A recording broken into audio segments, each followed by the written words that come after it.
You ask Tiger to solve. This deals with linear equations with one unknown. The final result is x equals 12. Let's solve it step by step. Group all x terms on the left side of the equation. Subtract 8x from both sides. Group like terms. Simplify the arithmetic. Group like terms. Simplify the arithmetic.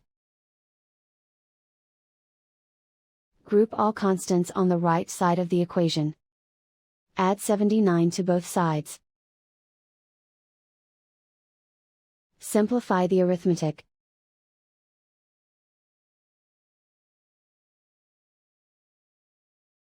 Isolate the x.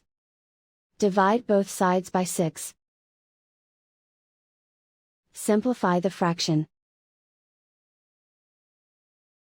Find the greatest common factor of the numerator and denominator. Factor out and cancel the greatest common factor. And so the final result is x equals 12.